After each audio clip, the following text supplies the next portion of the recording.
Hey guys, tonight we're going somewhere far beyond history, far beyond anything written or remembered. We're drifting into a world before civilization had a name, before cities rose from dust, before kingdoms carved their borders into the earth. It's a slow, quiet descent into the earliest human night, a place that feels untouched, open, and ancient in a way your mind hasn't felt in a long time. The air here moves softly across the land, carrying the scent of wild grass and distant embers, and every breath you take feels like it belongs to a different era before the world became noisy.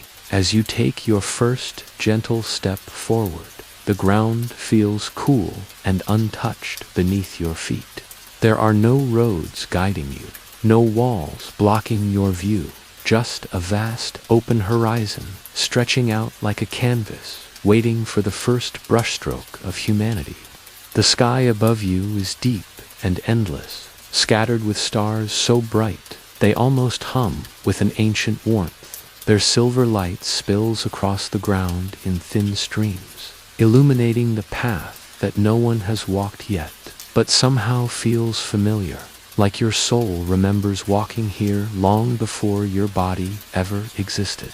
Somewhere in the distance, a soft flicker breaks the darkness, a tiny flame glowing in the vast prehistoric night. It moves gently, almost shyly, as if learning to exist, and around it you can make out the silhouettes of the first humans brave enough to hold the night back with fire. They sit close together, not yet a tribe, not yet a community, just people seeking warmth, comfort, and connection. You feel yourself drawn to them, the way every human instinctively moves toward light in the dark.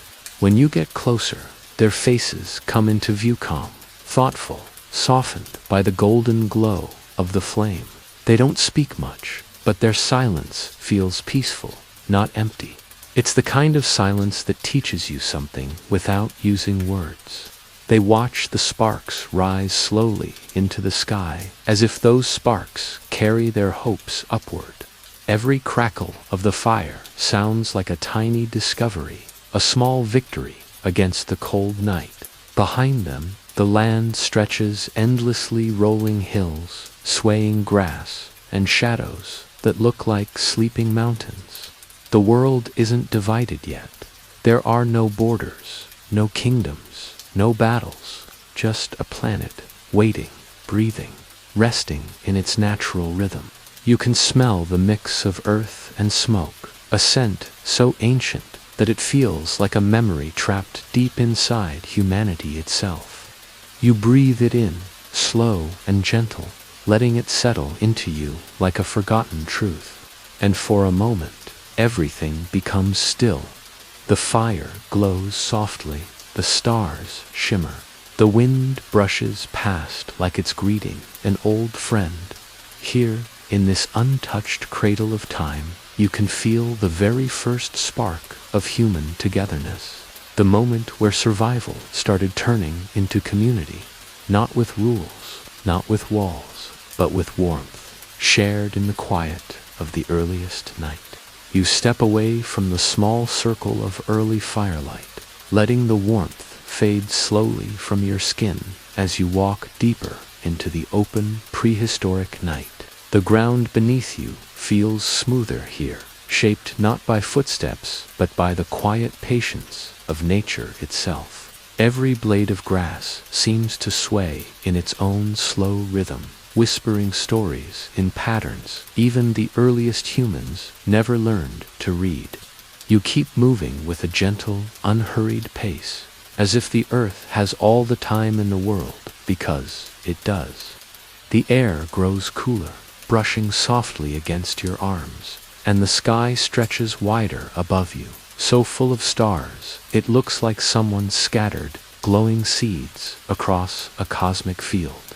They shimmer, unblinking, reflecting in your eyes, as though trying to guide you toward something hidden in the dark. Up ahead, the land begins to shift, rising and falling in subtle shapes that hint at something ancient forming beneath the soil. You walk along a slope where the earth dips into a shallow valley, and a faint trail of trampled grass suggests that humans, or something like humans, passed through here long ago. Not a path carved with intention, not a road built with tools, but the soft, accidental marking of wandering feet. You follow it with the instinctive trust of someone who understands that in this era, everything moves with purpose, even when nobody knows the purpose yet. The night air turns warmer near the valley floor, carrying the scent of clay and distant water. It's faint, but comforting in a way you can't explain, like something is waiting to be discovered just beyond your sight. As you descend, you begin to hear a soft, irregular tapping stone against stone, but faint, cautious, and almost hesitant. It's not rhythm, not music, but an early attempt at shaping the world with hands instead of hope. You follow the sound until it leads you to a small overhang of rock where two early humans sit with a cluster of rough stones beside them. They don't look up right away, they're focused, lost in the simple complexity of trying to coax sharpness from roundness. They strike, pause, examine, strike again. Tiny flakes of stone fall to the ground, shining briefly under the starlight before settling into the dust. You watch silently, realizing you're witnessing one of the earliest sparks of human craft, an early toolmaker, learning that the world can be shaped gently but deliberately. One of them lifts a newly chipped stone, running a thumb across the edge with quiet surprise, as if proud that the rock obeyed. There's no language yet, not in the way you understand it, but they share a glance, one of those simple, instinctive expressions that communicates everything without needing words. You can almost hear the unspoken meaning. Look, it worked. It feels strangely touching, a tiny accomplishment in a world full of uncertainties. The kind of small victory that would eventually become the foundation for tools, structures, and entire civilizations. You stand there a little longer, letting the silence settle around you, broken only by the occasional tap of stone on stone and the soft rustling of grass in the wind. When you move on, the land shifts again, this time opening into a wide stretch of earth that feels almost ceremonial without anyone intending it. You walk through it slowly, and something catches your eye, a series of shallow depressions in the ground, forming a gentle curve. They're too even to be random, too patterned to be natural erosion. It takes a moment, but you realize they're old fire pits. Not one, not too many. Generations of small gatherings, marked by circles of soot long faded into the soil. And suddenly you understand, this was a place where people kept returning. Not a village, not yet, but a temporary home shaped by movement and memory.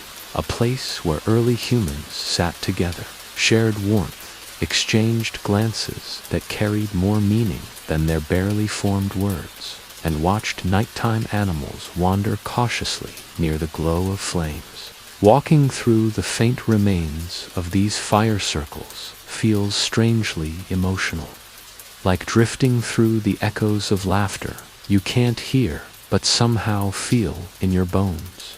You imagine early families sitting here, listening to the crackle of burning wood and the howls of distant predators, not in fear, more in understanding. They knew the world was big and unpredictable, but they also knew they had each other. And even without storytelling, without myth, without recorded memory, they were already shaping the human experience, gathering, remembering, hoping.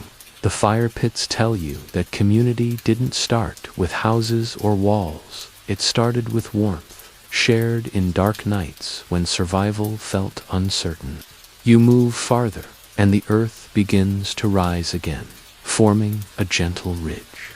When you climb it, the view opens, wide rolling plains stretched beneath the moonlight, dotted with shadows that hint at herds of ancient animals moving slowly across the grass. Their silhouettes are massive, peaceful, almost dreamlike, as they graze under the night sky. These early humans knew these creatures well, not as beasts to conquer, but as part of the same world they were trying to understand. Their lives intertwined with the migrations of animals, the changing seasons, the distant storms. For a moment, you stand still, watching the animals move in their natural rhythm, and the quiet of the prehistoric world settles over you like a soft blanket. As you descend the ridge, you feel the soil warming beneath your feet, geothermal heat rising from deep within the earth. You follow it to a small natural spring where warm water bubbles gently from the ground. Steam rises into the cool night air, curling softly around the rocks. It looks like a place early humans might have used without fully understanding why the earth breathed warm water at night. But appreciating it in the same instinctive way, you appreciate comfort without needing scientific explanation. You dip your fingers into the water. It feels silky, almost unreal, as if the earth itself is offering a quiet welcome. And for a moment, you let yourself simply exist there, letting the warmth seep into your skin and the ancient silence wrap around you. When you continue walking, the land begins to reveal faint traces of something even older than humans. Patterns in the rock, subtle but deliberate looking, smooth surfaces where weather shouldn't have smoothed anything.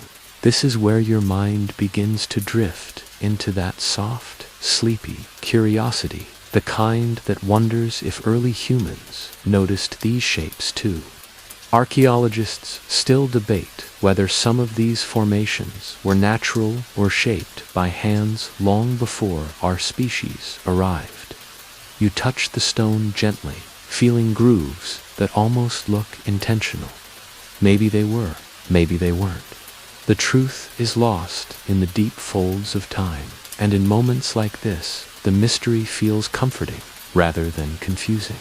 Some answers, it seems, are meant to stay soft and blurred around the edges. The night deepens, but you don't feel tired.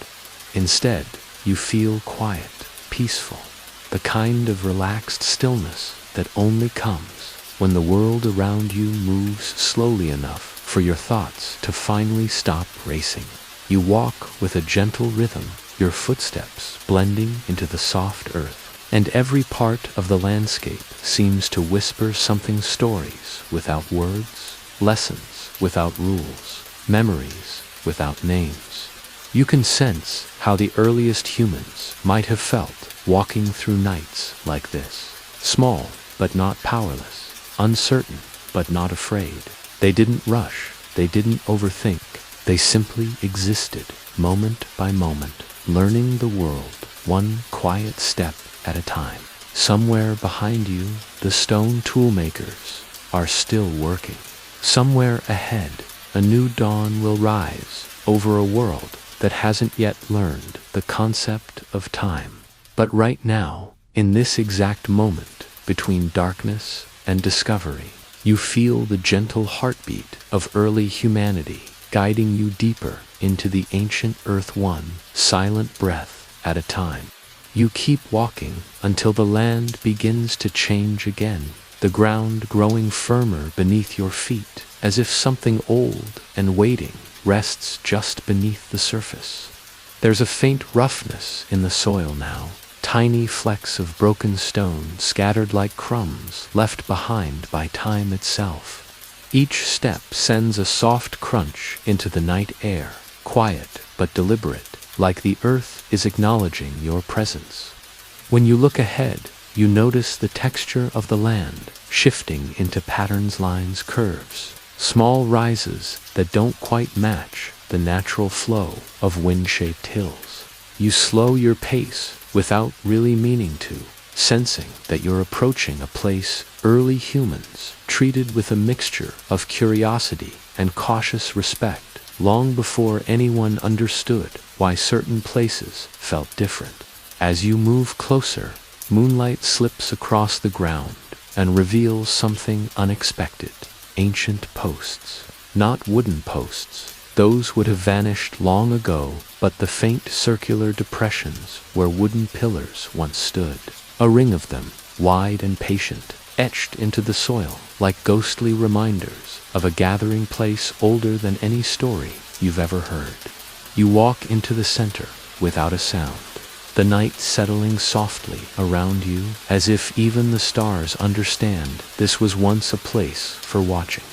You imagine the early people standing here, looking up at the sky, not with knowledge, but with wonder. They didn't try to map the stars or name constellations. They simply watched. That simple act of looking up may have been one of humanity's first shared rituals, long before temples, long before cities, long before words tried to organize the mysteries of the world. You kneel down and press your palm against the soil in the middle of the circle. The earth feels cooler here, as though it remembers a time when fires were lit only on the edges, never at the center. Perhaps this place wasn't for warmth, it was for meaning. Maybe the early humans stood here at night, silent, waiting for something in the sky to shift, a seasonal sign, a brightening star, the return of a familiar pattern. Archaeologists still debate whether these early circles were social, spiritual, or simply convenient spots with good visibility. But standing here, you realize that the reasons might not have been so rigid. Early humans didn't separate their lives into categories the way modern people do. Watching the sky was survival, culture, curiosity, and comfort all at once. When you rise again, the breeze has grown cooler, carrying the scent of distant water fresh, flowing, alive. You follow it naturally, the air guiding you like a thread pulled gently through darkness. The path curves along a shallow ridge, and soon you hear it, the soft, rhythmic murmur of a river. Not a large one, not a dramatic one, just a calm stream that's been carving its way through this land for thousands of years. You walk toward it, and the moonlight glitters across its surface like pieces of melted silver. Early humans relied on places like this quiet rivers that moved with just enough consistency to become lifelines. They didn't need science to know that water meant survival. You crouch near the edge, watching tiny ripples drift past your reflection, and for a moment you feel completely timeless. Across the water, on the opposite bank, you notice something subtle. Stones arranged in a way that feels too intentional to be chance. A line of them, shaped smooth by river currents, but placed with care. You wade through the shallow edge to get closer, cold water brushing up your legs with a soft, waking chill. When you reach the stones, you kneel down and touch the nearest one. It's heavy, solid, and worn by countless seasons, yet it sits perfectly aligned with the next and the next. It might be the remains of a simple walkway or a primitive barrier to help people cross during higher water, or something more symbolic, an early attempt to claim a space, shape a path, or separate the familiar from the unknown. No one really knows, and that uncertainty feels strangely soothing. Not everything ancient was dramatic. Some things were small, practical, almost tender. As you walk along the bank, you begin noticing more signs of early habitation: discarded stones with chipped edges, small pockets of charcoal, broken bits of clay, hardened in misshapen lumps. These aren't the ruins of a village. They're the traces of temporary lives, of humans who moved with the seasons, but left behind quiet hints of their presence. You pick up a clay fragment and turn it over in your hand. It's rough, uneven, probably shaped by someone still learning how to make containers. Maybe it didn't work. Maybe it cracked in the fire. Maybe a child made it, imitating older hands. The idea makes you smile softly because even in prehistory, you can almost imagine a parent sighing gently, thinking, okay, we'll try again tomorrow. A little farther downstream, the land settles into a gentle slope, and you find a cluster of stones arranged around a shallow pit, an old hearth, a real one, not guessed, not imagined. You brush your fingers across the inner edges and feel tiny specks of ancient charcoal clinging stubbornly to the crevices. Someone sat here long ago, feeding small pieces of wood into a flame while the night wrapped around them exactly the way it wraps around you now. You can almost hear the quiet crackling of the fire as it once was. You imagine early humans sitting together, not speaking much, just watching the flames shift and fold. Maybe they were tired, maybe they were cold, maybe they were simply mesmerized, the same way people are today when they stare into a campfire and feel their minds finally soften. You sit beside the old hearth for a moment, letting the calm of the river, the hush of the wind, and the memory of fire settle around you. When you close your eyes, you can almost picture a small group huddled here, sharing food, warmth, and glances that carried meaning without needing language. Survival wasn't efficient back then, but it was shared. People relied on each other in ways modern humans often forget. The world was bigger, emptier, less predictable, and that made community feel essential, even when it was simple and unspoken. When you stand and start walking again, the land leads you toward a rocky rise overlooking the river. It's not a cliff, just enough height to give early humans a vantage point. You climb it slowly, each step carrying the weight of ancient footsteps that once climbed for safety, perspective, or simple curiosity. At the top, the view widens into a breathtaking spread of dark earth, shimmering water, wandering animals, and distant hills quietly reflecting moonlight. It hits you all at once. This was the world before borders, before ownership, before maps tried to contain the uncontainable. A world where movement wasn't restricted by lines on paper, but guided by seasons, stars, and instinct. You sit on a flat stone that feels like it's been waiting for someone to rest on it for centuries. From here, the river whispers below, and a gentle breeze passes over you with the softness of a familiar hand. You look toward the horizon and feel the presence of early humanity, not as something distant, but as something surprisingly close. They were not so different from you. They worried, hoped, experimented, stumbled, laughed, failed, and tried again. They didn't know they were shaping the beginnings of civilization, yet every small action nudged the world forward, one quiet moment at a time. You stay there for a long while, letting the vastness of prehistoric life settle gently into your thoughts. And as the night deepens around you, you feel yourself sinking into the calm. Ancient, quiet as silence, older than cities, older than culture, older than anything humans eventually built. A silence that doesn't ask for understanding, only presence. You walk down from the rocky rise, feeling the softness of ancient soil giving slightly beneath your feet, as if the land recognizes the weight of another traveler.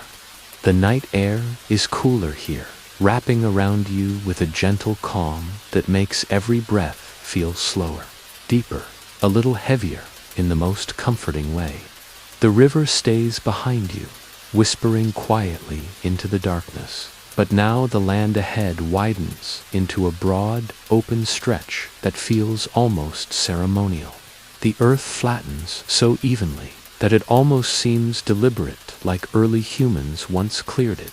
Or maybe nature created a kind of natural gathering place long before anyone thought to name something as formal as a meeting ground. The moon softens everything with its pale light, and as you walk, you begin noticing subtle patterns against stones arranged in arcs. Long, shallow trenches, faint footprints fossilized in hardened mud. Each shape tells a story so old it barely remembers itself.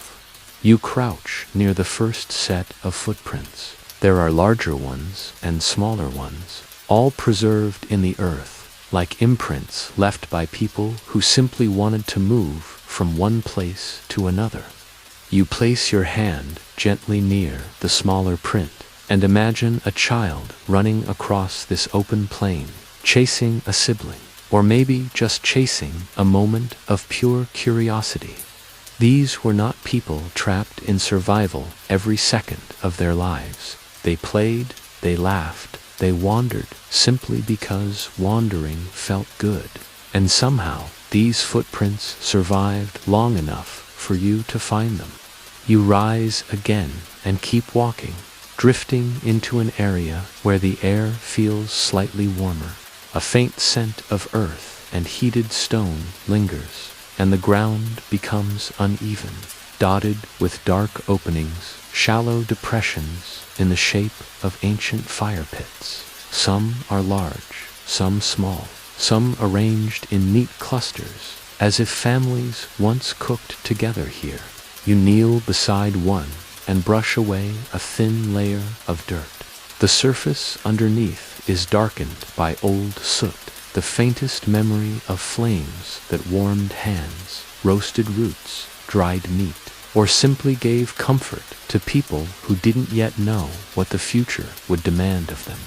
The warmth of community lived here, even if the fires are long gone.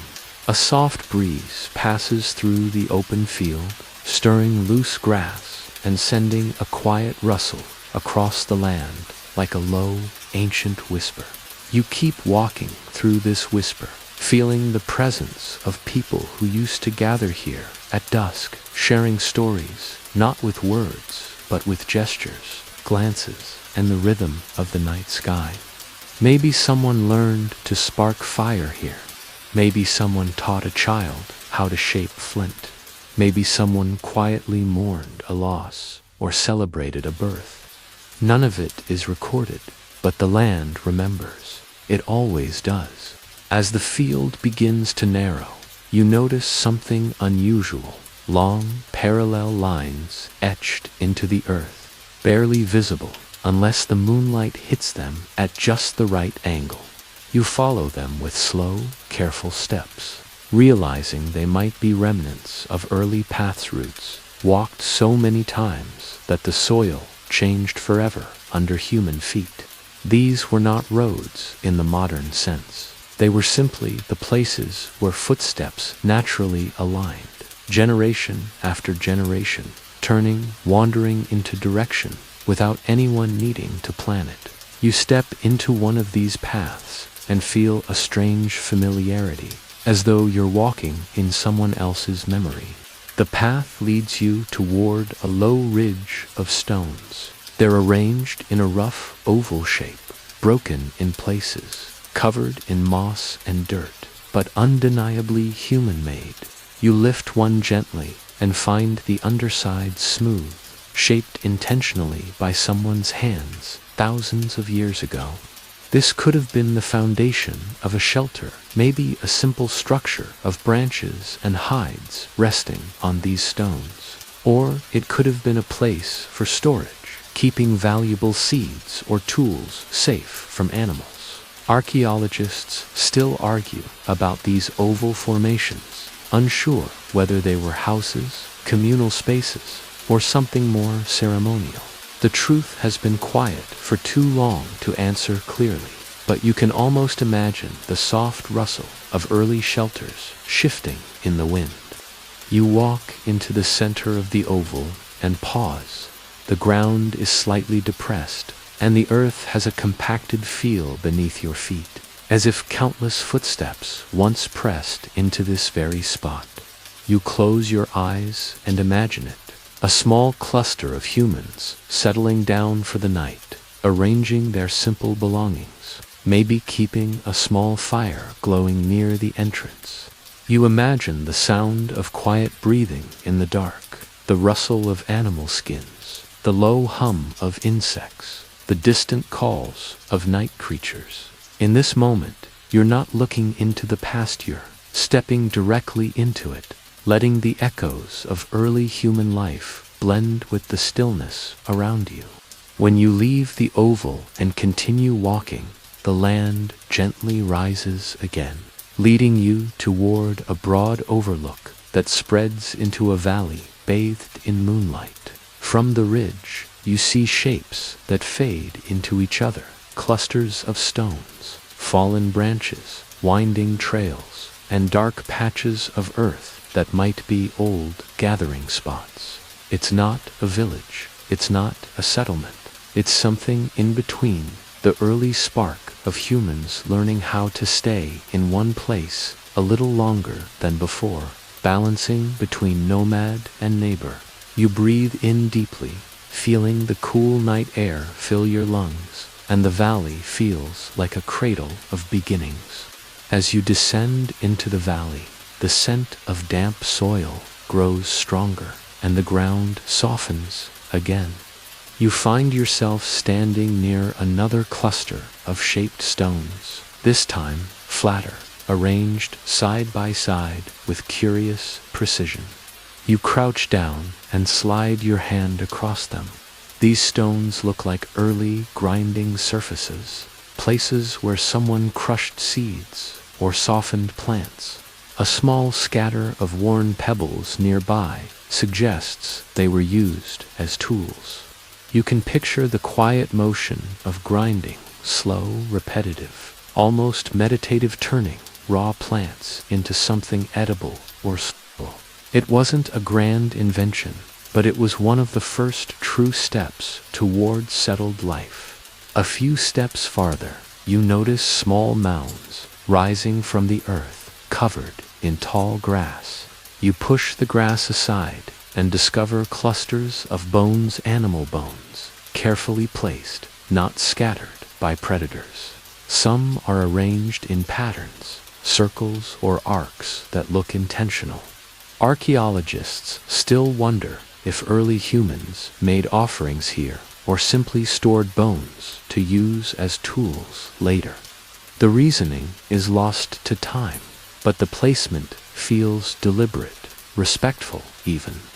You bow your head slightly, acknowledging a ritual older than anything written. You continue walking through the valley until the land begins to slope upward again, leading into a grove of low, twisted trees. Their branches curve like ancient arms frozen mid-gesture, and the shadows they cast ripple along the ground like soft black water. The moment you step inside, the grove feels quieter, not empty, just hushed. You notice depressions in the soil, signs of repeated stepping, as if early humans gathered here not for shelter or fire, but for silence. This could have been a place where they simply listened to the wind, to the animals, to one another. You sit beneath one of the trees, leaning your back against its rough bark, and breathe slowly as the night hums around you. When you rise again, the path ahead narrows into a gentle corridor of tall grass, guiding you out of the grove and into another open stretch of land. You feel the shift before you see it. The air cools again, picking up the faintest hint of stone dust, the kind that settles around places shaped by human hands. And when you look up, you see it's an early stone alignment, not a towering monument, not a temple, just a simple arrangement of tall stones, maybe 5 or 6, standing at odd angles, as if unsure of what they're supposed to be. They're worn, leaning, almost shy in their presence. You walk between them slowly, touching each one as you pass. They're cool beneath your fingers, heavy with time. These stones were placed here with effort and intention, long before anyone understood how to lift something twice their height. Maybe it was practice. Maybe it was marking a place where people met at certain times of the year. Maybe it was the first spark of the idea that stone could tell a story. You pause at the center and notice that when the moon hits the stones just right, their shadows create a shaifa, long pointed line reaching toward the horizon. You follow the direction with your gaze and feel a soft hum of understanding. These early people were watching the sky again, watching the cycles, watching the predictability of light and shadow, trying to find meaning in the only clock the world had offered them. You take a deep breath and step away from the stones, feeling the land open up again, quiet and familiar. The world around you feels both ancient and new, full of questions and full of peace. You keep walking into the night, letting the soft flow of time guide you forward, deeper into the beginnings of humanity, deeper into the quiet heart of prehistory. You move deeper into the sleeping landscape, and suddenly the world around you begins changing in ways that feel both natural and impossible. The quiet grasslands soften into open patches of earth, marked by shapes that don't look random anymore. Lines, circles, pathways traced by ancient footsteps. You can almost sense a shift in the air, a moment in history forming right under your feet. These early humans didn't know they were shaping the future, but their choices were slowly teaching the land how to hold memory. Every step they took left a faint story behind, like invisible handwriting pressed into the soil. The firelight you saw earlier now appears again in your mind, echoing itself through time. You picture small groups gathering night after night, repeating the same routines, watching the sky, tending flames, learning to listen to the world instead of just surviving it. They didn't have cities, writing, or tools that lasted. What they had was curiosity, the kind that nudges people closer together until something new begins. You can practically feel the warmth of those early gatherings, as if you're standing right beside them, absorbing the same calm silence, broken only by crackling wood.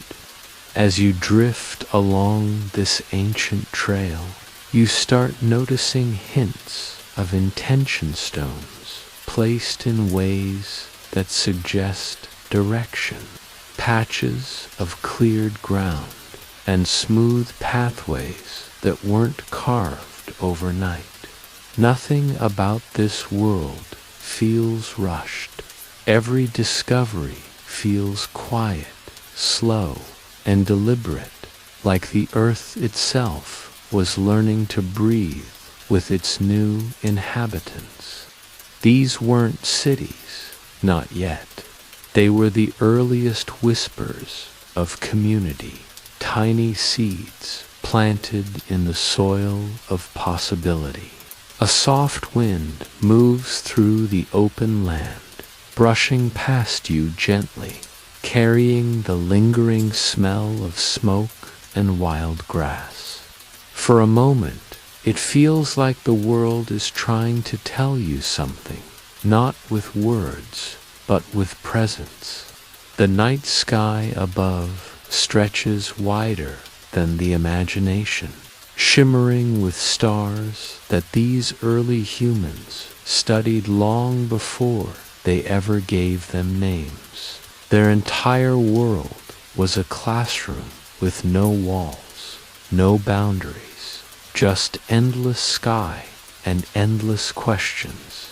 And as you walk through this quiet, forming world, you realize you're not just watching history unfold, you're watching the moment before history even existed.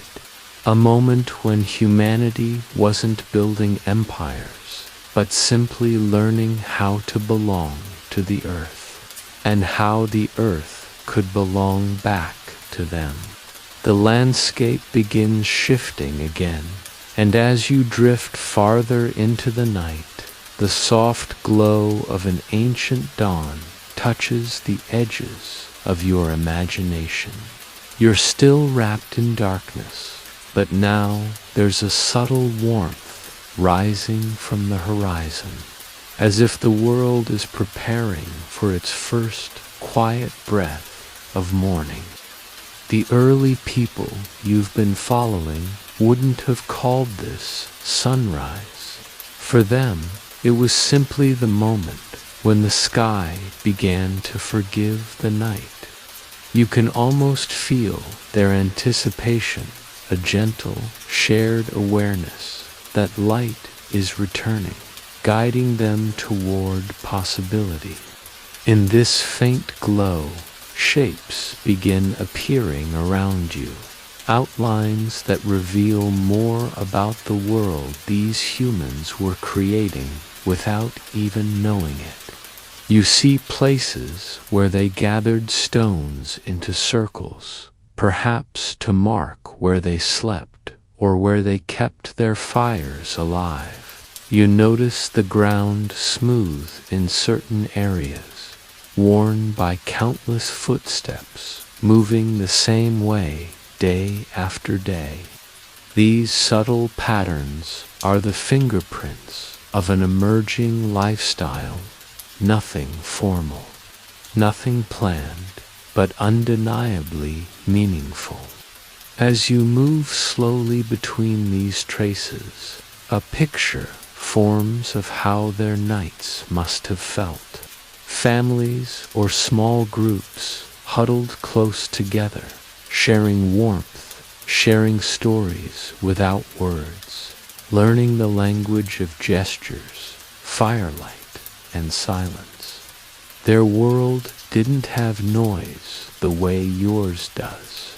No engines, no buzzing electricity, no distant cities. The loudest thing for miles was the crackling of fire or the soft murmur of wind brushing through tall grass. In moments like these, you realize how deeply peaceful the world once was, how carefully it allowed life to unfold at its own pace.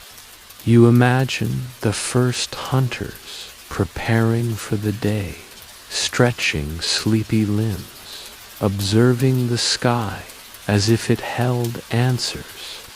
You picture gatherers waking with the sunrise, moving lightly between trees and shrubs, listening to the land for clues about where food hides.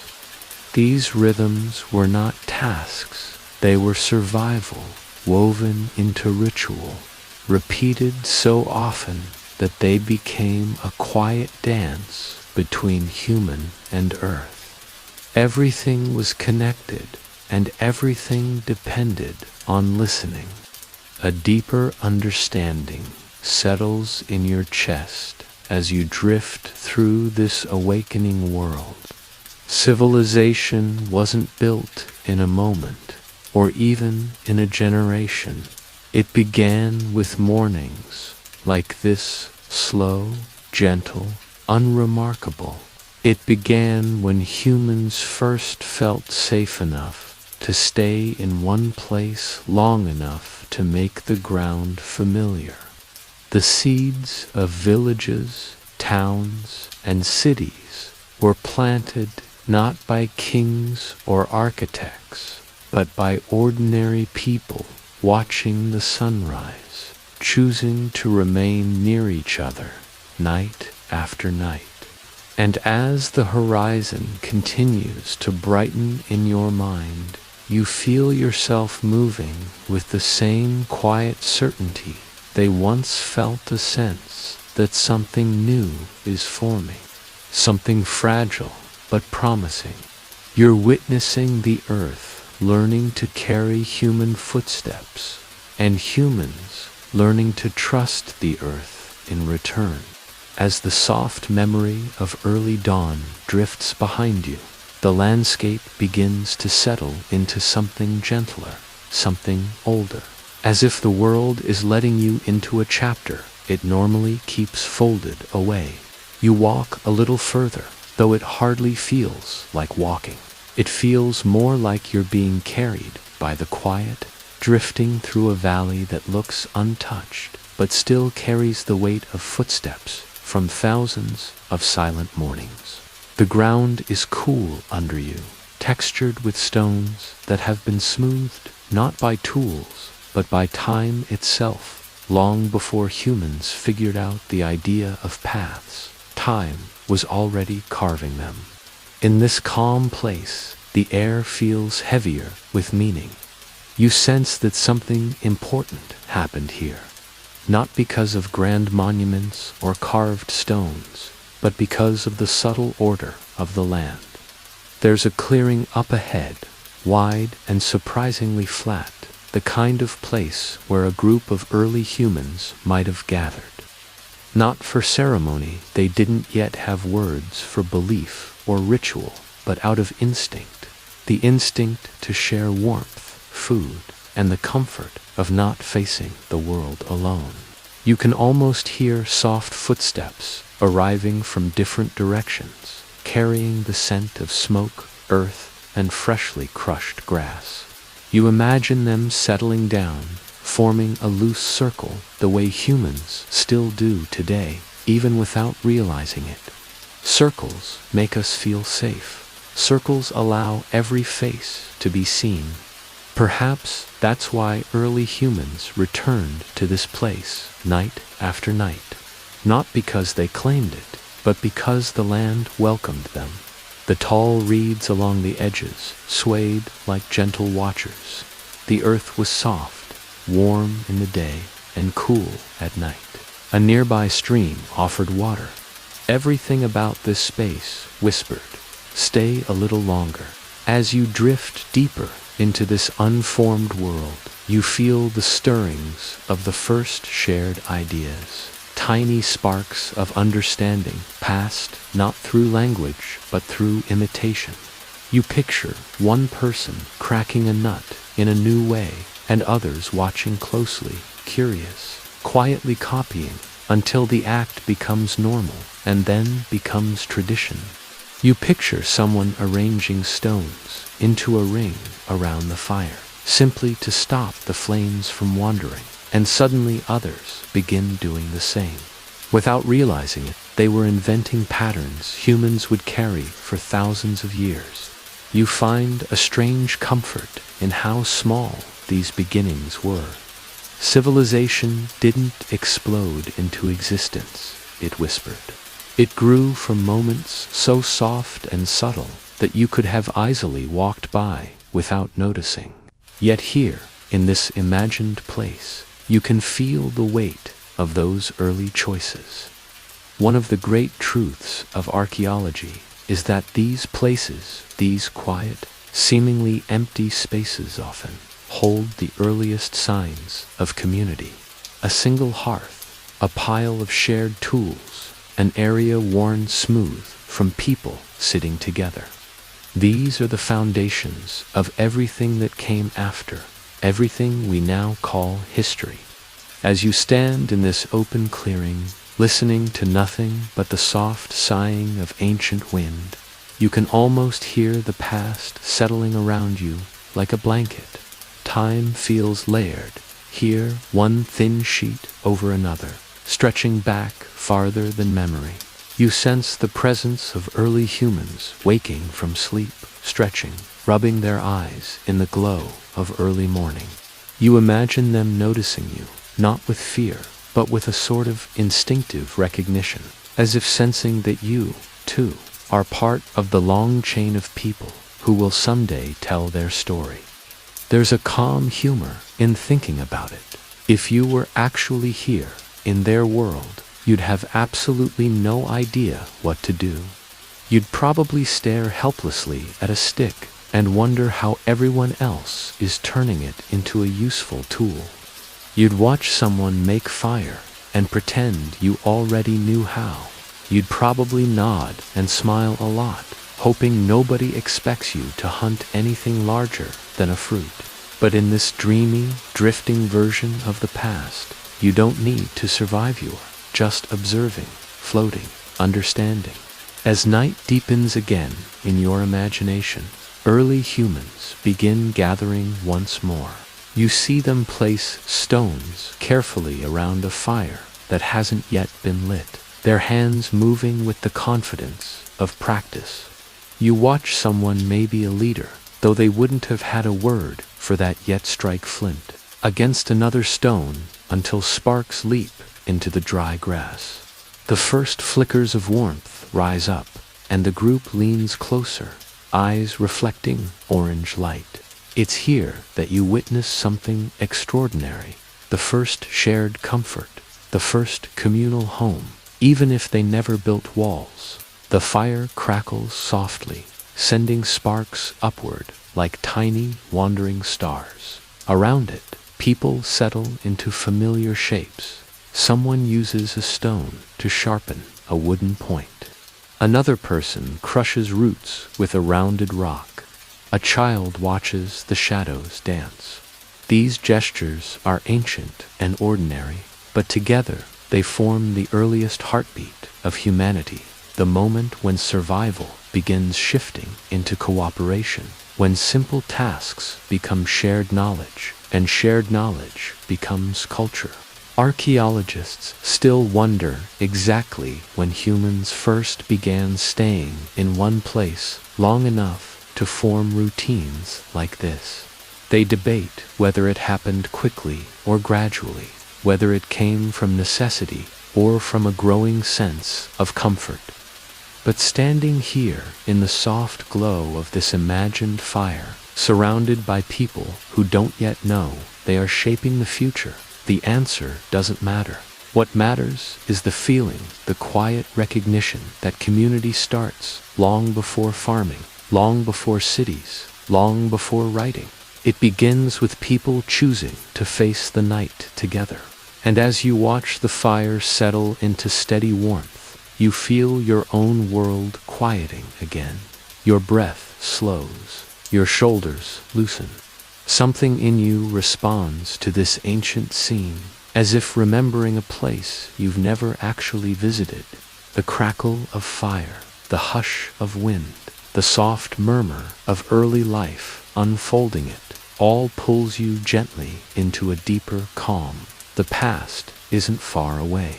It's right here, resting quietly beside you. The night deepens as you move away from the circle of ancient fire, and the world around you shifts in tone, becoming softer, quieter, and almost impossibly old. The ground slopes gently downward until you find yourself walking along a broad, shallow basin carved by water, long before any humans ever stood here. The earth feels smoother under your steps, shaped by time and not by tools. The air carries the scent of damp stone, as if the ground still remembers rivers that once flowed through this valley, whispering stories into the soil as they passed. The sky overhead is full of stars again, but this time they feel different, less like distant pinpoints and more like silent companions drifting with you. You follow their light until the landscape begins to change once more, opening into a wide stretch of land that looks strangely deliberate, not built, not shaped by human hands, but arranged by nature in a way that feels meaningful. Large stones sit in curved patterns, half sunk into the ground, their surfaces worn smooth by thousands of seasons. At first, they seem random, but as you move closer, you feel the quiet suggestion of structure. Archaeologists sometimes talk about natural architecture places, where geology creates formations so orderly they almost seem intentional. This feels like one of those places. The stones are placed just irregularly enough to be natural, but just symmetrically enough to make your mind start asking questions. You run your fingers along one surface. It's cool, slightly damp, and marked with thin grooves etched by wind and rain. Nothing human-made, yet somehow still inviting. As if the earth built a room long before anyone arrived to use it. You walk deeper into the field of stones, imagining how early humans might have felt discovering a place like this. They would have seen shape in the randomness, meaning in the patterns. Humans have always been good at finding stories in stone. Even now, you feel a soft curiosity tugging at you. Why does this formation curve so neatly? Why do the largest stones sit so perfectly balanced? Why does the center of the space feel so open and calm? You kneel and touch the ground. It's slightly warmer here, as if the sun from earlier in the day left a memory behind. Early humans would have sat here too, tracing the same stones, feeling the same textures. Maybe they stood here, watching shadows fall in the same directions you're watching now. The idea brings a quiet smile to your face. It's strange, but also comforting, to imagine sharing a moment with people who lived thousands of years before cities, before writing, before anything we would recognize as civilization. As you stand again, the wind picks up just enough to move the tall grass around the stones. It sways in slow, rhythmic waves that look almost like breathing. You take a breath with it, feeling your shoulders drop a little further, your entire body sinking with the ancient calm of this place. Somewhere in the grass, an insect chirps. Another replies. For a moment, it sounds like the world is speaking in tiny voices, offering small pieces of memory in a language older than words. You walk to one of the larger stones, a towering slab leaning slightly as though resting after a long journey. There's a deep vertical crack running down its surface. You trail your fingers along it, feeling how time has softened even its sharpest edges. You wonder if early humans ever tried to interpret markings like these. Maybe they saw them as symbols, or signs, or hints from the world. Humans have always searched for meaning, long before meaning had names. And here, in this dreaming landscape, your mind begins to drift into one of those timeless questions. What if early humans understood the land better than we do now? Not with science, but with instinct, feeling patterns in the world, the way birds feel direction, or the way trees grow toward light. Maybe they sensed seasons changing, storms approaching, migrations beginning. Maybe the earth spoke to them in subtle ways we've forgotten how to hear. You keep moving, letting the question hang gently in the air, like a lantern guiding your next steps. A narrow path appears, not a real path, just a slight depression in the earth where the ground dips a little. But in this ancient world, that's enough. You follow it slowly until the terrain opens again, this time revealing something even more striking. A low rise of earth shaped almost like a platform. Grass covers it now, soft and uneven, but underneath you can sense something structured. Maybe this was where people sat to watch herds crossing the valley. Or maybe it was a meeting point one of those early gathering spots where ideas were exchanged, tools passed around, knowledge shared in gestures rather than words. You imagine someone sitting here, sharpening a stone blade, someone else weaving plant fibers into rope, someone watching the horizon for movement, a child playing with a round pebble, quiet moments that built the rhythm of early human life. Your mind drifts through these scenes gently, slowly, with the same careful pace one uses brushing dust from a fragile artifact. Nothing is rushed here. Nothing needs to be. The night is patient. The past is patient. And you, moving through this ancient memory, begin to feel patient, too. Far off in the distance, a faint glow appears, the reflection of moonlight on water. You move toward it, feeling the ground slope downward again until you reach the edge of a shallow lake, or maybe a seasonal pond.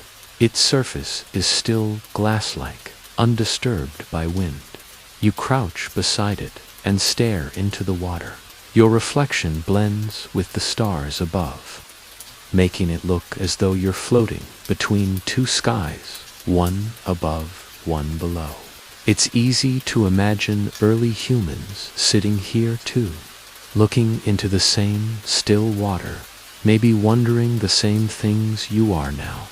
Where did they come from? Where were they going? What did it mean to be alive in a world without maps, without borders, without answers? You imagine them touching the water just like you are now, watching ripples spread outward, thinking about how strange and beautiful movement can be. Somewhere behind you, in the vast field of stones, an ancient idea begins forming, not in words, but in feeling and instinct, to observe, to gather, to mark a place as important. Perhaps this is how sacred sites began, not with intention, but with recognition, quiet understanding that some places make the world feel different, larger, more connected, more alive. You stand slowly, the night air cool against your skin, and take another long breath.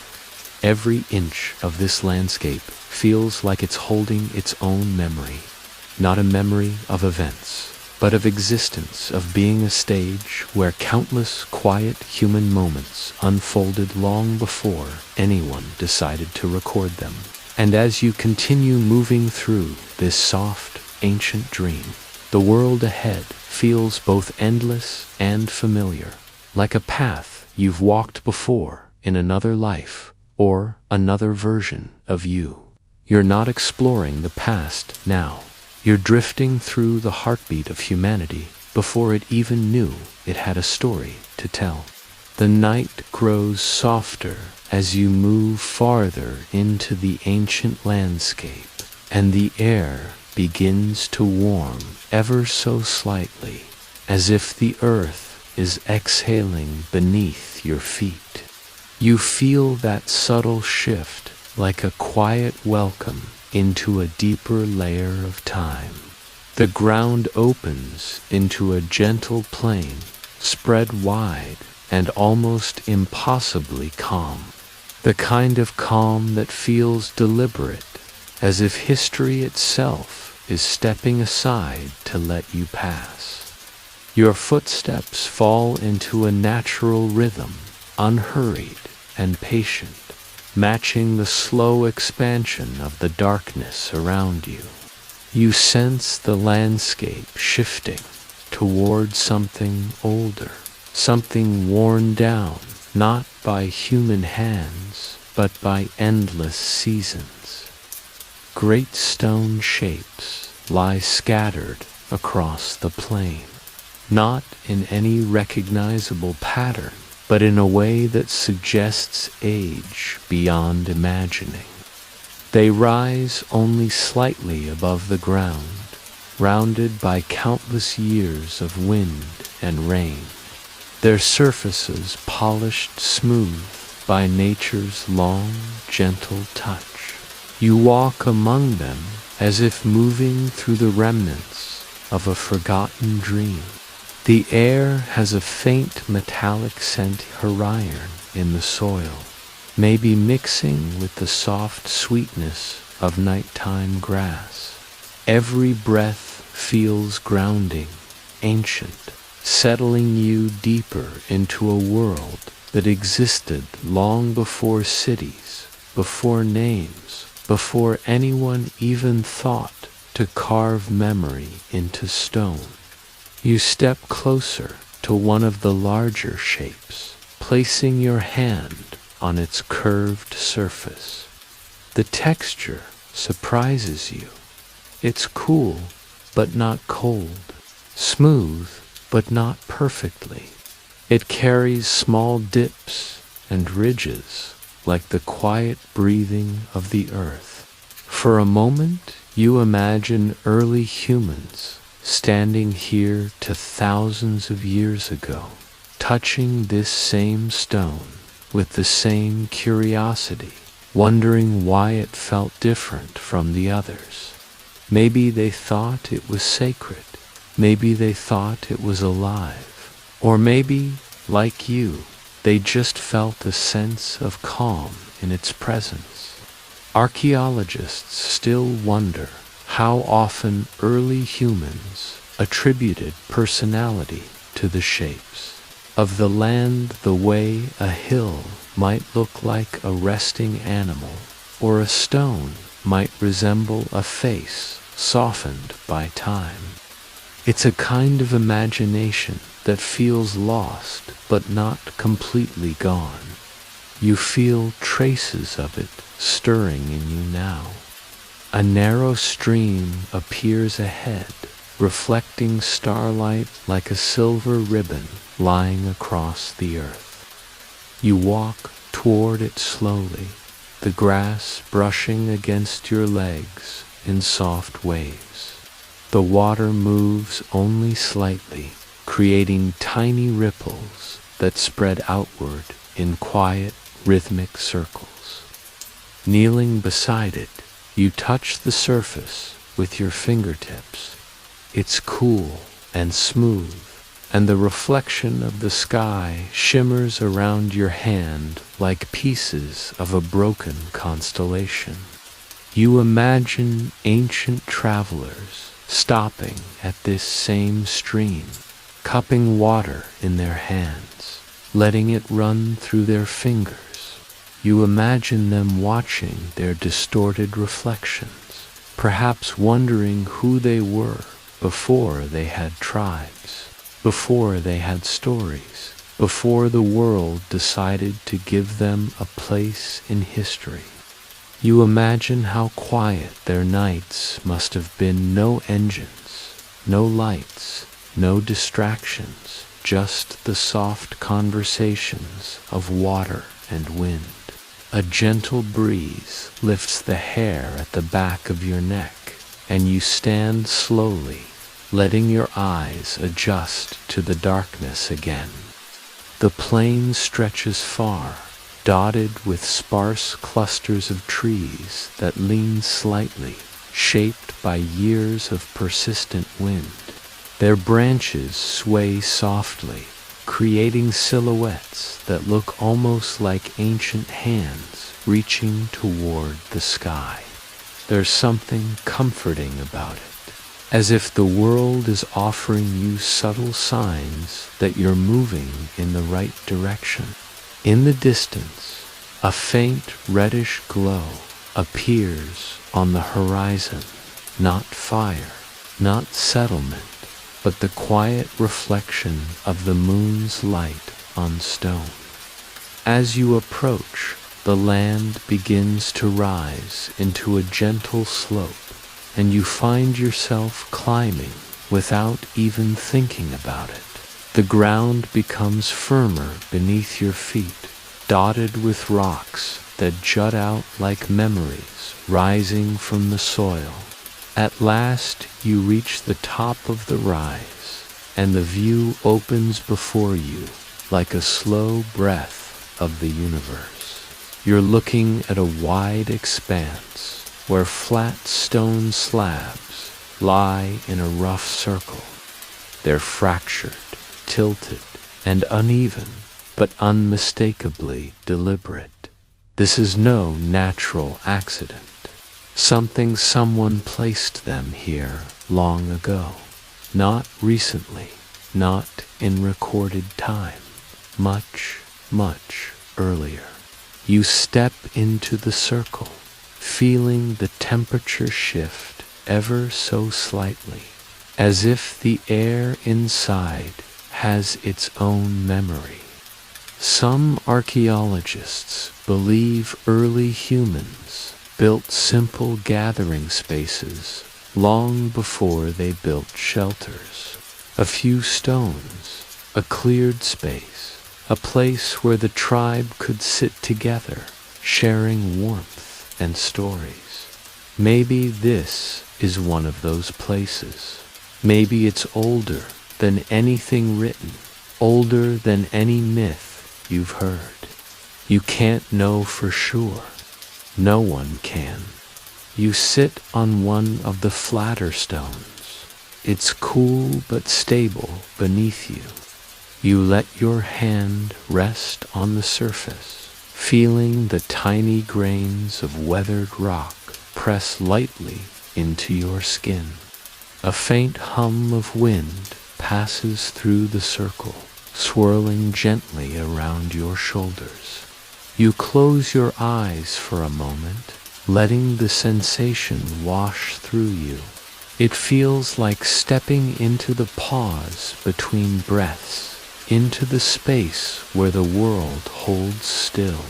Memories of early human nights drift through your imagination, small groups sitting in circles like this, staring into fires, sharing food, shaping tools, teaching children how to read the land, how to listen to the weather, how to survive in a world that didn't yet have rules.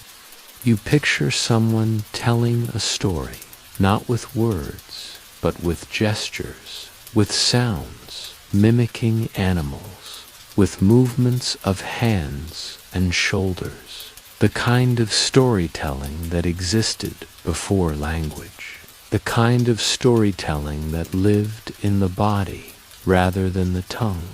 Your eyes open slowly. The stars are brighter now, clustering overhead in a pattern so clear it almost feels intentional. You tilt your head back, letting the sky fill your vision. You notice one star flickering slightly more than the others, and for a moment it feels like a wink, a small cosmic joke, the universe reminding you it's been here long before you and will remain long after. The humor is comforting, gentle. Even in vastness, there's warmth. A soft rustle behind you makes you turn. It's nothing dramatic, just a small animal moving through the grass, likely unaware of your presence. It pauses for a moment, its silhouette framed against the moonlit stones, then moves on quietly. You smile. In this ancient world, everything moves with purpose, but without haste. Even animals seem to honor the stillness of the night. You stand again, stretching lightly, and step toward the far edge of the stone circle. From here, the land descends into another wide valley, shadowed and calm, its floor covered in low mist that moves like ghostly breath across the ground. It's beautiful, otherworldly, and deeply peaceful. You can imagine early humans watching fog like this and feeling not fear, but wonder at how the world could shape itself into so many forms. You begin descending into the valley, each step crunching softly on the loose soil. The mist brushes your legs like cool smoke. It carries the faint scent of wet earth and distant water. You breathe it in slowly, letting it settle your mind even further. The valley seems endless, stretching out in quiet waves until it disappears into the darkness. You keep walking, guided only by instinct and the soft pull of curiosity that has brought humans forward since the first sparks of awareness. Your thoughts drift again to deep time, to how many lives have passed through landscapes like this, to how many unrecorded moments shaped the human story long before we carved anything into stone, before the first city, before the first empire, before the first word. The weight of that thought doesn't feel heavy, it feels comforting, like lying beneath a warm blanket made of centuries. You reach a shallow ridge and pause to look back. The stone circle is nearly invisible now, just a slight rise marked by faint shadows. It feels like leaving behind a memory you didn't know you had. You turn forward again, stepping deeper into the valley's mist, and the night stays gentle, and the world stays open, and time keeps moving around you like a soft tide. You stand in the quiet stillness of a world that feels older than anything with a name. Not ancient, older than ancient. A kind of age that doesn't measure itself in numbers or timelines, but in the slow exhaling of mountains and the patient breathing of the earth itself. It is night again, but not a dark night more, like a deep velvet blue wrapped around the land. The stars have shifted since the last time you looked up, sliding into new places as the sky turns its great wheel above your head, and for a moment you feel as though you're watching the universe write something across the heavens, something silent but full of meaning, like a forgotten language only the earth remembers. You take a slow step forward, and the ground feels warmer than it should. You pause. You press your palm to the soil. It's pulsing just gently, but enough to tell you that something beneath the surface is moving. Not violently, not dangerously, but purposefully, as if the land is reorganizing itself, as if it's alive. Maybe it always was, and we just forgot how to listen. You breathe in deeply, and a strange scent hangs in the air. It's not dust, not plants, not smoke. It's the smell of memory, the kind of scent that reminds you of something you've never personally lived, but somehow recognize. A place your ancestors might have passed through.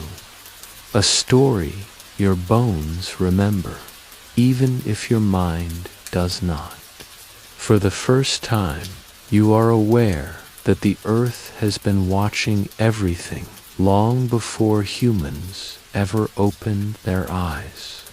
It has witnessed mountains rise and oceans swallow entire continents. It has seen forests bloom, die, and return again. And now, for reasons you don't understand, it is letting you feel a little piece of its long, patient memory.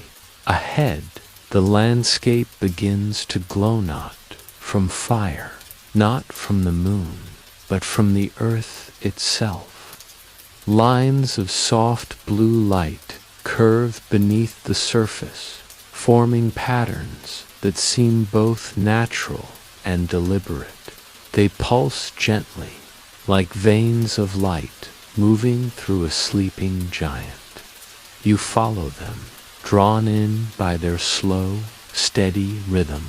They snake across the land, weaving between stones, dipping beneath shallow pools of water, then rising again over small hills. You realize these glowing lines aren't random. They are pathways, energy channels, ancient roads that existed long before humans thought to build them. Maybe early civilizations found these lines and followed them. Maybe they built their sacred sites where these lines intersected. Maybe this glowing, breathing earth was their first teacher. You walk carefully, almost reverently, along one of these lines, feeling the soft vibration travel up through your feet, into your legs, and settle deep in your chest. It feels like a heartbeat, not yours, not another creature's, something bigger, something older, something that makes you feel small in the best possible way. The line leads you to a great, stone-smooth, round, half-buried, and glowing faintly from underneath. You place your hand on it, and instantly the vibration intensifies. Your breath catches. You can feel something, images, feelings, memories pushing faintly against your consciousness, like someone knocking lightly on a door. You don't see pictures, you don't hear sounds, but you sense stories. Stories of landscapes that rose and fell. Stories of creatures that walked the land before humans. Stories of rivers carving canyons over millennia. Stories of volcanic fire cooling into smooth black stones. Stories of wind sculpting entire deserts grain by grain. You stay there with your hand against the stone, letting the earth speak to you in its own quiet, wordless way. And the longer you stay, the more you realize how young humanity truly is, how brief our civilizations are, how quickly our monuments turn back into dust. The earth remembers everything, not in anger, not in pride, but simply because forgetting is a luxury only short-lived creatures possess. Eventually, you step back from the stone, letting the energy settle. The glow beneath the earth dims slightly, as if it has shared what it needed to, and now rests again. You turn around, damned. Suddenly, the wind changes. It carries with it a low, melodic hum that sounds almost like singing, not human singing. The tone is too deep, too resonant, too layered. It feels like the sound mountains would make if they could speak, or the sound of deep water echoing inside a cave. You follow the hum, moving through tall grass that sways in slow, dreamlike waves. Eventually, the grass parts to reveal a shallow valley, and at the center of it is something extraordinary, a circle of stones arranged in a perfect spiral. Not modern stones, not carved. These stones look as though they grew out of the ground naturally, but were guided into their positions by something with purpose. In the center of the spiral, the hum grows louder. You step inside and instantly feel a shift in your body, a deep calming, like the tension in your bones evaporates. You sink down to the earth, not to sit, to listen, because now the hum is no longer outside you, it is inside you, and for the first time you understand that this hum is not a sound. It is a memory one you have just stepped into. Your vision blurs slightly, not from sleep, but from a merging of worlds. You blink once, twice, and suddenly the valley looks different. The stones look newer, sharper, the sky is brighter, and you realize you're no longer looking at the present. The earth is showing you what this place once was. You see figures, humans, but not like modern humans. They move quietly, gracefully, with a kind of reverence you've never seen. They walk the spiral with slow, intentional steps, each footfall placed as though it matters. They carry no tools, no weapons. Their hands are open, relaxed. They are listening to the earth the way you just did. One of them kneels beside the center of the spiral and places a palm on the ground. The hum intensifies. You watch as light flows beneath their hand, crawling outward along the spiral's lines, brightening the stones from within. It is beautiful, simple, powerful. It looks like these people knew how to speak to the earth, not through words, but through presence. You watch them move like water, unhurried, connected. You realize these weren't just early humans. They were early listeners, people who understood that the land wasn't just terrain, but a living companion. Their rituals were not magic, they were communication. And then, just as gently as it began, the vision fades, the hum softens, the valley returns to its quiet, moonlit form. You stand slowly, still feeling the echo of ancient footsteps beneath your own. You whisper softly into the night, without knowing why. Who were you? The wind doesn't answer, but the earth does, not with words, but with a gentle, familiar vibration beneath your feet. The same heartbeat, the same memory, the same message. We were here, we listened, and we remember. You take a long breath, feeling the connection still lingering in your chest, a soft warmth you know will stay with you long after you leave this place. The world around you is silent but full, empty but alive, and you realize that the real mystery is not who these people were, but how much of their knowing the world still carries quietly beneath its surface. You take one last slow step forward, and the ground sighs beneath your a soft, ancient exhale, and you know the journey into the earth's memory has only just begun. You stand in the quiet stillness of a world that feels older than anything with a name. Not ancient, older than ancient. A kind of age that doesn't measure itself in numbers or timelines, but in the slow exhaling of mountains and the patient breathing of the earth itself. It is night again, but not a dark night more, like a deep velvet blue wrapped around the land. The stars have shifted since the last time you looked up, sliding into new places as the sky turns its great wheel above your head.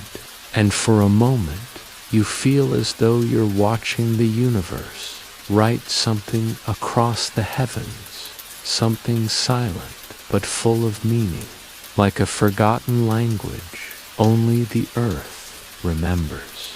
You take a slow step forward, and the ground feels warmer than it should. You pause. You press your palm to the soil. It's pulsing just gently, but enough to tell you that something beneath the surface is moving, not violently, not dangerously, but purposefully, as if the land is reorganizing itself, as if it's alive. Maybe it always was, and we just forgot how to listen. You breathe in deeply, and a strange scent hangs in the air. It's not dust, not plants, not smoke. It's the smell of memory, the kind of scent that reminds you of something you've never personally lived but somehow recognize. A place your ancestors might have passed through. A story your bones remember, even if your mind does not. For the first time, you are aware that the earth has been watching everything long before humans ever opened their eyes. It has witnessed mountains rise and oceans swallow entire continents. It has seen forests bloom, die, and return again. And now, for reasons you don't understand, it is letting you feel a little piece of its long, patient memory. Ahead, the landscape begins to glow not from fire, not from the moon, but from the earth itself. Lines of soft blue light curve beneath the surface, forming patterns that seem both natural and deliberate. They pulse gently, like veins of light moving through a sleeping giant. You follow them, drawn in by their slow, steady rhythm. They snake across the land, weaving between stones, dipping beneath shallow pools of water, then rising again over small hills. You realize these glowing lines aren't random. They are pathways, energy channels, ancient roads that existed long before humans thought to build them. Maybe early civilizations found these lines and followed them.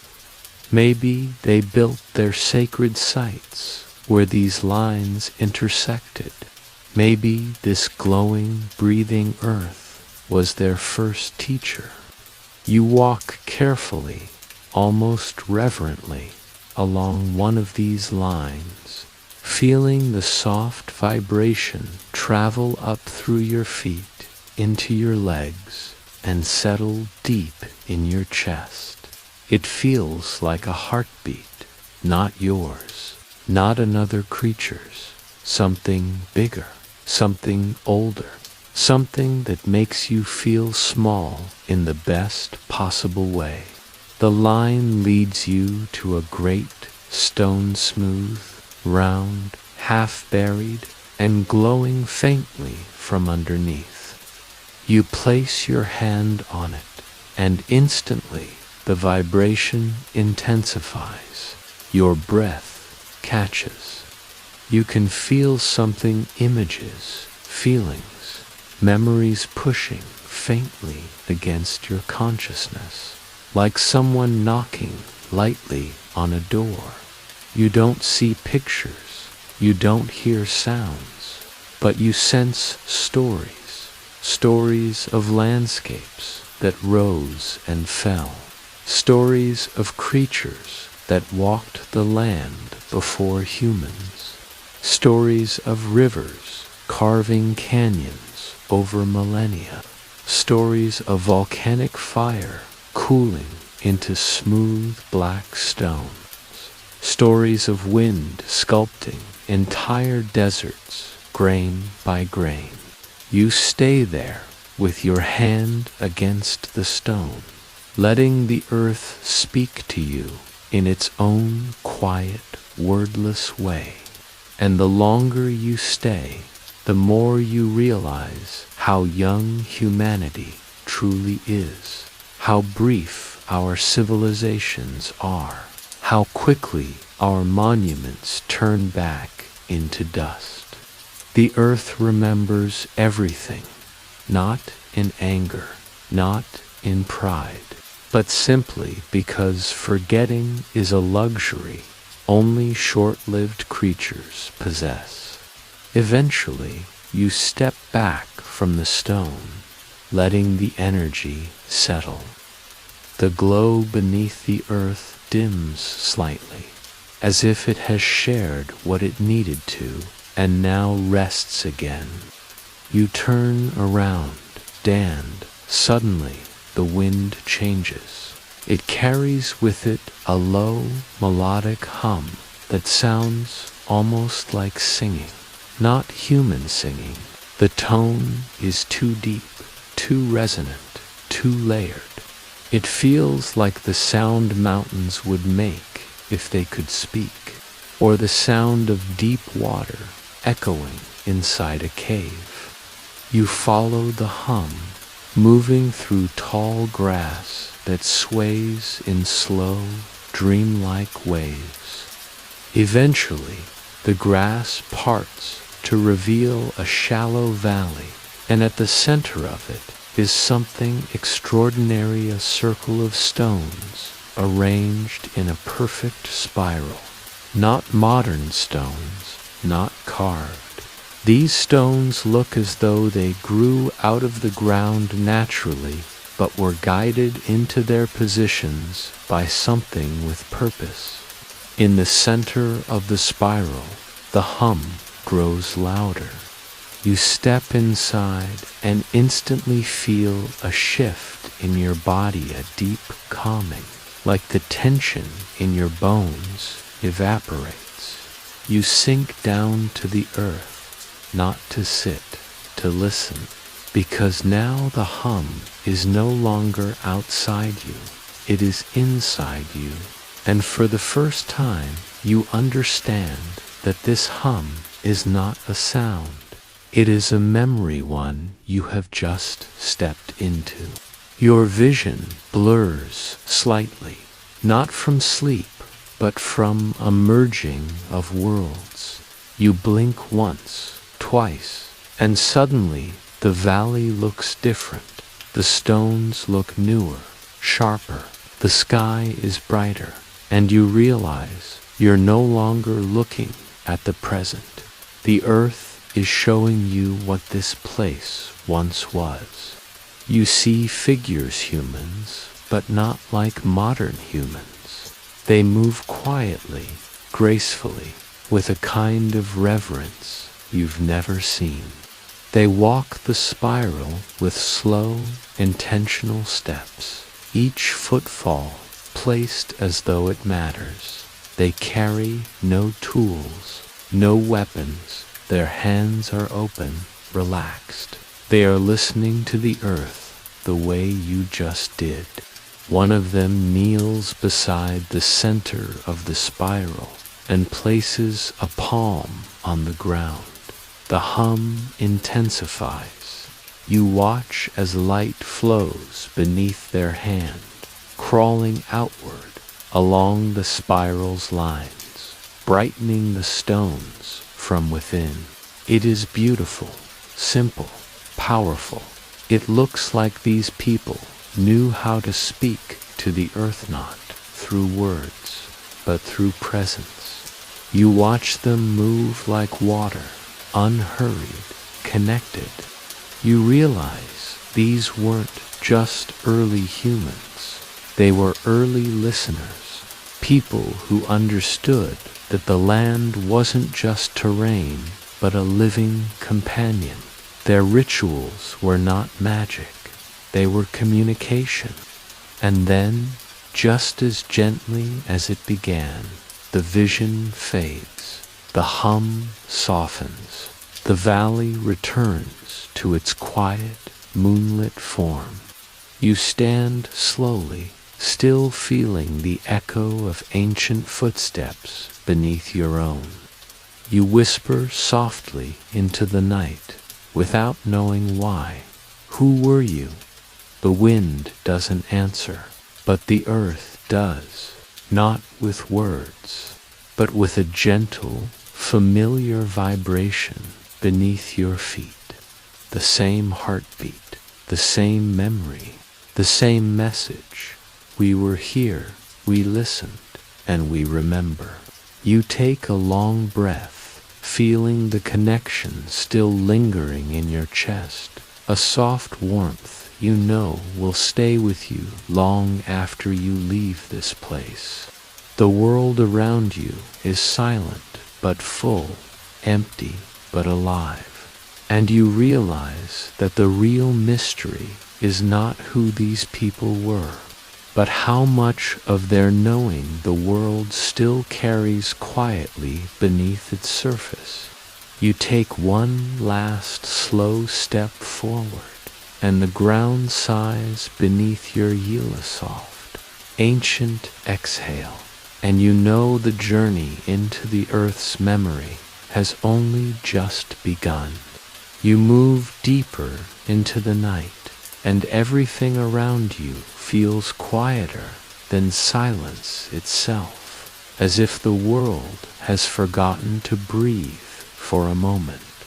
You're walking through a place where centuries blend together like soft watercolor ink, spreading and merging until no one can tell where one era ends and another begins. The air is cool, almost shy, brushing against your skin with the gentlest touch, carrying the scent of old stone, faint ash, and the memory of countless civilizations that once stood tall before slowly sinking into the arms of time. You pause for a moment, letting your eyes adjust to the dim glow of starlight spilling through the broken walls around you. These aren't just ruins, they're layers of human longing, stacked gently on top of each other. Some stones feel older than memory, others feel recent in comparison, but each one holds a whisper of a life that once moved here. You can almost imagine warm hands placing these stones one by one, maybe with purpose, maybe with hope, maybe simply because it was the only way they knew to keep the cold out. People in the ancient world built because they had stories to protect. Today, you walk among those stories, like a soft visitor drifting through a dream someone left unfinished. Somewhere to your right, a fallen column lies across the earth like a sleeping titan. Moss has wrapped around it lovingly, as if nature has been tucking it in for centuries. You run your fingers along the grooves carved into the stone, and they feel like ancient fingerprints patterns someone once chiseled with patience and pride, never imagining a future person like you would be standing here, existing in the quiet hum of night, tracing their work with your fingertips thousands of years later. You wonder what they thought about while carving. Did they think of their family, their village, their future? Or were they just trying to finish the job before lunch? A small laugh escapes you. Somehow, you know lunch has always been important to humans, no matter the era. You continue walking, and the path curves gently downward into what used to be a courtyard. The moon spills across the stones in thin silver sheets, and each step feels slow, soft, deliberate, like you're performing a kind of respectful ritual simply by being here. The earth beneath your feet is uneven, shifting slightly, telling you that time doesn't like to stay flat. Every rise and dip is a reminder that civilizations rise and dip the same way. Nothing stays at one level forever. Everything breathes, expands, contracts, and eventually settles. Near the far end of the courtyard, a low stone trough catches your eye. It's cracked, half filled with dirt, but somehow still dignified. Maybe it once held water for animals, or grain for visitors, or maybe it served a purpose so ordinary that nobody bothered to write it down. And that's the thing about ancient life. You realize not everything was myth, prophecy, or impossible engineering. Sometimes a trough was just a trough, and yet here you are, gazing at it like it might reveal the secrets of the universe. Maybe that's part of the beauty. Even the simple things feel sacred when the people who made them are gone. You step past it, the earth softening under your feet as you reach the remnants of a staircase. The steps descend into shadow, and for a moment you hesitate, not from fear, but from wonder. Ancient stairs always make you pause. Someone carved these. Someone climbed them thousands of times. Someone knew exactly where each edge was in the dark. And now you're the one moving down them, slowly, tenderly, as though you're borrowing someone else's memory. At the bottom, the air shifts again, cooler now, with a hint of moisture, like you've stepped into a chamber that's been holding its breath for centuries. Your voice would echo here if you were to speak, but the stillness feels too delicate to disturb, so you continue in silence, letting your eyes adjust once more to the deepening shadows. The room ahead opens into a wide hall with massive stone pillars rising like frozen trees. The carvings on them are faint, but still visible spirals, lines, repeating symbols that don't quite form any known language, but feel intentional. You trace them with your eyes, letting your mind drift. Maybe they represented stars. Maybe they were calendars. Maybe they were grocery lists.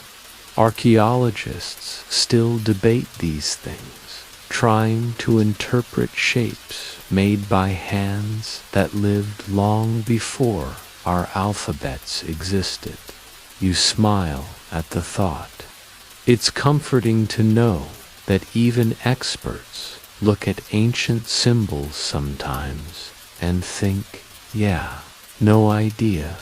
As you walk between the pillars, tiny flecks of dust float through the air, catching the moonlight in soft, glittering sparks. It feels like you're wading through the remnants of ancient days, particles of time drifting lazily around you. Each step you take sends a faint stir through the dust, and the world glows just a little more for a moment. You feel a strange closeness to the people who once moved through this hall. You're breathing the same air, touching the same earth, finding the same quiet comfort in the architecture they left behind. It's as if this place, even in ruin, still knows how to welcome someone. Beyond the hall, you emerge into a wide open space where the roof has long since collapsed, allowing the night sky to spill in completely. Stars stretch above you like an ancient map, one that humans have been trying to read for tens of thousands of years. You tilt your head back, letting the cool starlight fall over you. Maybe the people who built this place looked up at the same stars, wondering the same things you're wondering now. What are we doing here? Where did we come from? What happens to all the stories we forget to tell? You walk slowly through the open court, your footsteps soft against the stone. To your left, you see the faint outline of a wall mural faded almost to nothing. But if you squint, you can make out shapes, figures holding something round, perhaps baskets or offerings, animals with elongated necks, symbols arranged in odd looping patterns. It's impossible to know exactly what this mural once meant, but you feel an affection toward it anyway. There's something humble and earnest about art that survives erosion. It's trying to stay visible even as time brushes it away. You move closer just to admire the dedication it took to paint this many centuries ago. Someone dipped their hands into pigments made from crushed minerals and plants. Someone planned each figure carefully. Someone layered colors gently over stone. They must have been proud of this wall once. They must have stood back to admire it, nodding at their own handiwork, maybe adjusting one little shape that didn't look quite right. Artists haven't changed much. When you finally step away, you feel the earth growing softer again. A breeze stirs, carrying the faint scent of wild herbs and distant water. You follow it instinctively until you reach the edge of the ruins, where the land slopes gently into a shallow valley. Down below, a thin river glimmers under the moonlight, winding in a graceful curve like a silver ribbon. The water whispers softly as it moves, the sound steady and comforting. You descend slowly, your feet brushing against tall grasses that sway around you like old friends. The ground here feels different, less shaped by human hands, more shaped by time and nature. As you walk, small insects chirp quietly, blending into the soft lullaby of the night. You reach the edge of the river and sit down on a smooth, flat stone, still holding a faint warmth from the day. The water flows gently in front of you, reflecting stars as they dance across its surface. You dip your fingers into the river, and it feels cool, ancient, alive. This water has been traveling for ages, long before the ruins, long before the people who built them. It has seen the rise and fall of civilizations, carrying fragments of their stories downstream, eventually delivering them to seas older than written language. You wonder what invisible memories are passing beneath your fingertips right now. A pebble, a seed, a grain of sand, once part of a temple. Time recycles everything gently. As you sit quietly by the river, you begin to feel the weight of deep time settling around you. Not heavy, just present. You're small in the best possible way. You belong to a world that has existed for millions of years and will continue long after your footsteps fade. And somehow that feels comforting, like you're part of a cycle instead of separate from it. A firefly drifts by, glowing faintly like it's carrying a tiny lantern. Another follows, then another. Soon the air around you is dotted with small lights drifting in slow arcs. They look like wandering spirits of ancient stories floating gently through the night. You sit still, watching them, letting the soft glow ease something inside you. Eventually, you rise again and continue walking along the riverbank. The world around you feels wider now, like it's opening into a new chapter. The land stretches ahead in rolling curves, dotted with the faint outlines of distant hills. As you move forward, you spot a small cluster of stones arranged intentionally. Not ruins, just a simple ring of rocks. Maybe the remains of an ancient hearth, maybe a gathering spot, maybe just a place where someone once sat, waiting for company or warmth.